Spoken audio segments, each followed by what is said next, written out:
तो नमस्कार दोस्तों। आज के इस वीडियो में हम बात करेंगे बैंकिंग सेक्टर के दो बेहतरीन स्टॉक्स बैंक ऑफ महाराष्ट्र और पंजाब नेशनल बैंक के बारे में। इस वीडियो में हम इन दोनों कंपनीज के फाइनेंशियल्स को कंपेयर करेंगे, जिनसे आपको एक आइडिया मिल सकेगा कि आपको कौन से कंपनी में इन्वेस्ट करना चाहिए। तो चलिए बिना वक्त गवाए आज के इस वीडियो को शुरू करते हैं। तो चलिए सबसे पहले हम इन दोनों कंपनीज के बारे में थोड़ा सा जान लेते हैं। अगर हम बात करें बैंक ऑफ महाराष्ट्र के, तो बैंक ऑफ महाराष्ट्र के जो पेरेंट ऑर्गेनाइजेशन है वो है बैंक ऑफ महाराष्ट्र। अगर हम इसके सीईओ की बात करें तो वो है श्री अरेठू राजीव। अगर हम बात करें इसके फाउंडेड ईयर की तो वो है 1935। और अगर इसके एनएससी सिंबल को देखा जाए तो वो है महाबैंक। अगर हम इसके बाद हम बात करें पंजाब नेशनल बैंक की, तो पंजाब नेशनल बैंक के जो पेरेंट ऑर्गेनाइजेशन है वो है पंजाब नेशनल बैंक। इसके सीईओ की अगर हम बात करें तो वो है मिस्टर अतुल गोयल। अगर हम बात करें इसके फाउंडेड ईयर की तो वो है 1894। और अगर इसके हम एनएससी सिंबल को देखें तो वो है पीएनबी। इसके बाद हम देखते हैं इन दोनों कंपनीज के फाइनेंशियल्स को।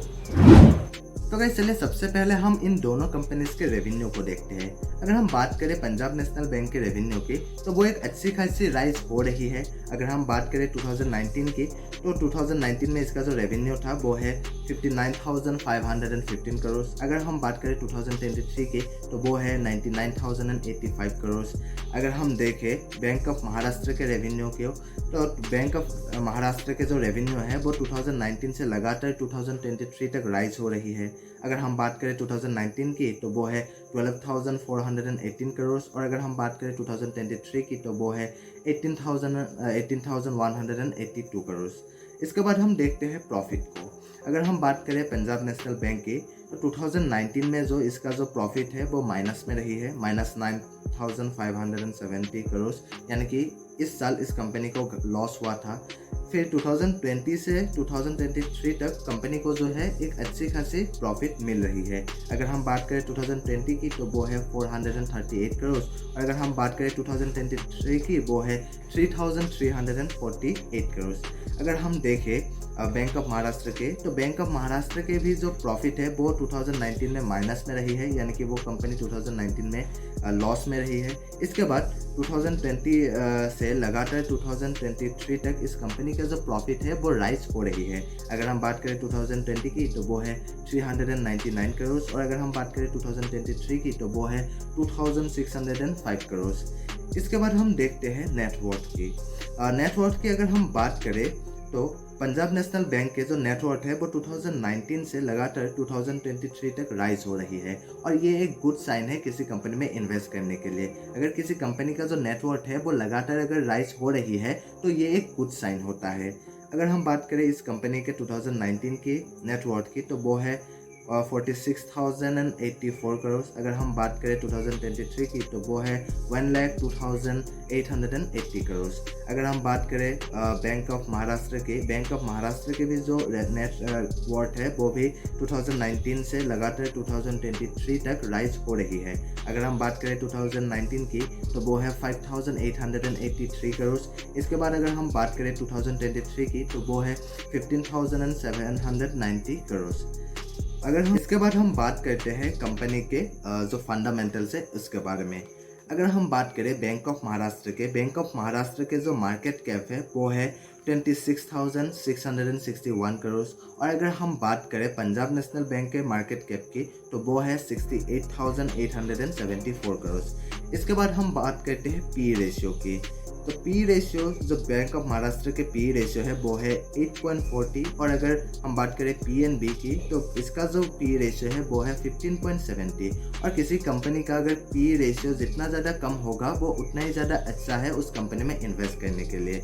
तो यहाँ पर हम साफ देख सकते हैं जो बैंक ऑफ महाराष्ट्र के पी है वो पंजाब नेशनल बैंक के पी से बहुत ही ज़्यादा कम है। इसके बाद हम बात करते हैं पीबी रेशियो के बारे में। तो पी रेशियो की तरह पीबी रेशियो भी जितना ज़्यादा कम होगा उतना ही ज़्यादा अच्छा है। अगर किसी कंपनी के जो पीबी रेशियो है वो 1 से भी कम है तो ये ज़्यादा अच्छा माना जाता है उस कंपनी में इन्वेस्ट करने के लिए। अगर हम बात करें बैंक ऑफ महाराष्ट्र के पीबी रेशियो की, तो वो है 1.60। और अगर हम बात करें पंजाब नेशनल बैंक के जो पीबी रेशियो है वो है 0.67। यानी कि बैंक ऑफ महाराष्ट्र से पंजाब नेशनल बैंक की जो पीबी रेशियो है बहुत ज़्यादा अच्छा है। इसके बाद हम देखते हैं इंडस्ट्री पीई की, तो इंडस्ट्री पीई है 9.26 और किसी कंपनी के जो पी रेशियो है अगर उसके इंडस्ट्री पी से उस कंपनी के जो पी रेशियो है वो कम है तो ये एक गुड साइन होता है। अगर हम बात करें बैंक ऑफ महाराष्ट्र के पी रेशियो की तो वो है 8.40 और इसके जो इंडस्ट्री पी है वो है 9.26, यानी कि बैंक ऑफ महाराष्ट्र के पी रेशियो उसके इंडस्ट्री पी से कम है तो ये एक गुड साइन है इस कंपनी में इन्वेस्ट करने के लिए। इसके बाद अगर हम बात करें पंजाब नेशनल बैंक की तो इसका जो पी रेशियो है वो है 15.70 और इसका जो इंडस्ट्री पी है वो है 9.26, यानी कि इसका जो पी रेशियो है उसके इंडस्ट्री पी से हाई है। इसके बाद हम बात करते हैं डी रेशियो की, तो डी रेशियो जितना ज़्यादा कम होगा उतना ही ज़्यादा अच्छा है। अगर हम बात करें बैंक ऑफ महाराष्ट्र के तो बैंक ऑफ महाराष्ट्र के जो डी है वो है 0.37 और अगर हम बात करें पंजाब नेशनल बैंक की तो पंजाब नेशनल बैंक की जो डी रेशियो है वो है 0.73।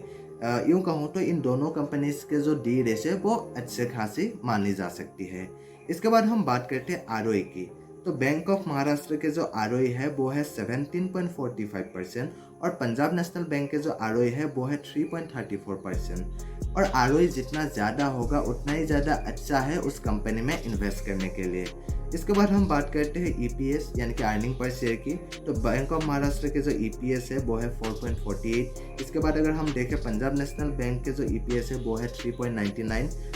इसके बाद हम बात करते हैं डिविडेंड यील्ड की, डिविडेंड यील्ड अगर हम बात करें बैंक ऑफ महाराष्ट्र की तो वो है 3.45% और अगर हम बात करें पंजाब नेशनल बैंक की तो वो है 1.04%। और किसी कंपनी का जो डिविडेंड यील्ड है वो जितना ज़्यादा होगा उतना ही ज़्यादा अच्छा है, क्योंकि अगर किसी कंपनी का जो डिविडेंड यील्ड है वो अगर ज़्यादा है तो इसका मतलब साफ है कि वो कंपनी आगे भी आपको एक अच्छी खासी डिविडेंड जो पे कर सकती है। तो यहाँ बैंक ऑफ महाराष्ट्र के जो डिविडेंड यील्ड है वो पंजाब नेशनल बैंक के डिविडेंड यील्ड से ज़्यादा है।